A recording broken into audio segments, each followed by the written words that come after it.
तो आज हम शुरू करने वाले हैं मैथमेटिकल और क्लासिकल डेफिनेशन ऑफ प्रोबेबिलिटी। तो सबसे पहले डेफिनेशन में हमें गिवन है let E be any random experiment and S be its sample space. तो ई हमारे पास कोई एक रैंडम एक्सपेरिमेंट है एंड एस उसका एक सैम्पल स्पेस है which consist in finite mutually exclusive exhaustive और सिंपल इवेंट्स। तो इस सैम्पल स्पेस में N number of mutually exclusive exhaustive या फिर सिंपल इवेंट्स हो सकते हैं among which m spaces are favorable to any event A connected with the random experiment E। तो अभी हमारे पास जो रैंडम एक्सपेरिमेंट ई था उसके साथ कनेक्टेड एक इवेंट है ए, जहां पर सैंपल स्पेस में हमारे पास एन स्पेसेस थे, उनमें से एम स्पेसेस इस ए इवेंट के लिए फेवरेबल है।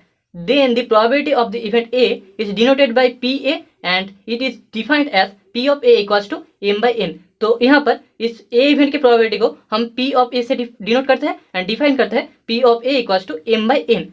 अभी अगर हम एग्जाम्पल से समझे तो एज पर एग्जाम्पल मान लेते हैं कि हमारे पास एक एक्सपेरिमेंट है of throwing A dice.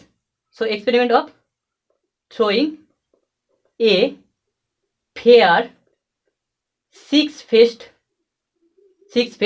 Dice.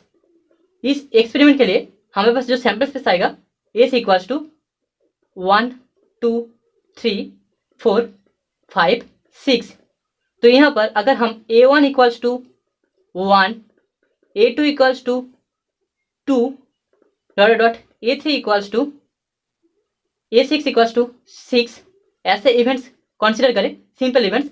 तो यहाँ पर probability of A1 equals to probability of A2 equals to probability of A6 equals to हमें मिलेगा 1/6, क्योंकि यहाँ पर सैंपल स्पेस में n स्पेसेस है, ठीक है, n स्पेसेस है, लेकिन हमारे पास जो A1 इवेंट है उसके लिए m स्पेसेस है, ठीक है। तो probability of A will be equals to m by n। तो यहाँ पर m का वैल्यू है 1 एंड n का वैल्यू है 6। तो इसका मतलब probability of A1 probability of A2 probability of A6 equals to 1/6 होगा। अभी अगर हम A इक्वल्स टू 1 3 5 ऐसा एक इवेंट ले तो इस केस में probability of A equals to हमें मिलेगा 3/6 that is equals to half, क्योंकि हमारे पास सैंपल स्पेस एस में 6 स्पेसेस है जिनमें से इवेंट ए के लिए 3 स्पेसेस फेवरेबल है, इसलिए probability of A equals to 3/6 आएगा, क्योंकि यहाँ पर एम का वैल्यू 3 है एंड एन का वैल्यू 6 है। So that is equals to half. अभी अगर हमारे पास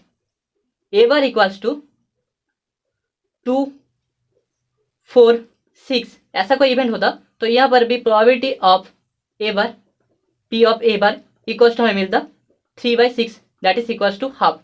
अगर हमारे पास b equals to 3 6 multiple of 3 इस टाइप का कोई एक इवेंट होता तो उस केस में probability of b equals to हमें मिलता 2/6 दैट इज इक्वल्स टू 1/3, क्योंकि यहाँ पर m का वैल्यू है 2 और n का वैल्यू है 6, तो इसलिए probability of b equals to हमें 1/3 मिलता। तो अभी हम लोगों को डेफिनेशन से रिलेटेड कुछ इंपॉर्टेंट रिजल्ट्स प्रूव करना है। तो सबसे पहले प्रूफ में हम कुछ बेसिक चीज़ें मान लेते हैं।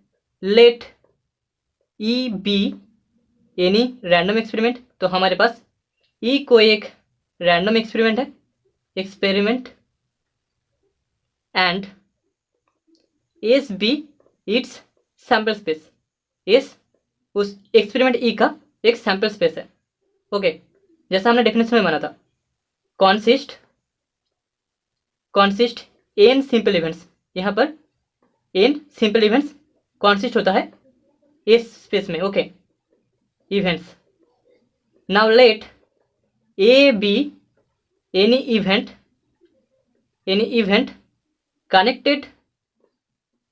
Connected with E consist M favourable cases. तो यहाँ पर हमारे पास ए एक इवेंट है जो कि एस के साथ कनेक्टेड है, जिसमें एम फेवरेबल केसेस कॉन्सिस्ट होते हैं, okay, consist M favourable cases. Then पहले केस के लिए हमें प्रूव करना है 0 is less than equals to P of A less than equals to 1। तो हम क्लियरली बोल सकते हैं, clearly 0 is less than equals to M less than equals to N. हमारे पास जो सैंपल स्पेस एस है वो N number of simple event से बना है और हमें पता है हम सिंपल इवेंट्स को फर्दर डिकम्पोज नहीं कर सकते, इसलिए यहाँ पर 0 less than equals to M less than equals to N ये होल्ड करेगा। और हम बोल सकते हैं 0 is less than equals to m/n less than equals to 1। हमने n से डिवाइड किया है, और हम बोल सकते हैं 0 is less than equals to P of A less than equals to 1, और हमें यही दिखाना था। अभी दूसरे केस में हमें दिखाना है we have to prove that probability of S equals to 1, मतलब कि probability of sample space equals to 1। तो यहाँ पर हम बोल सकते हैं the number of favourable cases for the sample space consist each n, मतलब कि सैंपल स्पेस के लिए हर एक n कॉन्सिस्ट कर जाएगा। यहाँ पर n का भी वैल्यू इक्वल्स टू n होगा, इसीलिए probability of sample space equals to n by n that is equals to 1 होगा। हमें तीसरे केस में शो करना है कि प्रोबेबिलिटी ऑफ 0 इक्वल्स टू 0, हमें 0 का प्रोबेबिलिटी निकालना है, मतलब कि इम्पॉसिबल इवेंट का प्रोबेबिलिटी निकालना है। तो इसलिए हम बोल सकते हैं the number of favourable cases to the impossible event is 0। तो हमें पता है कि इम्पॉसिबल इवेंट के लिए जो फेवरेबल केसेस होते हैं वो भी 0 होते हैं, इसलिए probability of 0 equals to 0 by n होगा दैट इज इक्वल्स टू 0 होगा। तो हमने शो कर दिया है कि प्रोबेबिलिटी ऑफ 0 इक्वल्स टू 0। अभी चौथे केस में हमें दिखाना है कि probability of a bar equals to 1 minus probability of a। तो हमें a बार का प्रोबेबिलिटी निकालना है, मतलब कि कॉम्प्लीमेंट्री इवेंट का प्रोबेबिलिटी निकालना है। तो हम बोल सकते हैं the number of favourable cases to the complementary event a bar is each n minus m। हमने जब प्रोबेबिलिटी ऑफ a निकाला था तो वहां पर हमने देखा था कि फेवरेबल केसेस m होता है, तो इसलिए कॉम्प्लीमेंट्री इवेंट के लिए a बार का जो फेवरेबल केस होगा वो n माइनस m होगा। इसलिए हम बोल सकते हैं कि probability of a bar equals to n minus m by n that is equals to 1 minus m by n that is equals to 1 minus probability of a। ठीक है, तो हमने ये शो कर दिया है कि probability of a bar equals to 1 minus probability of a, hence proved.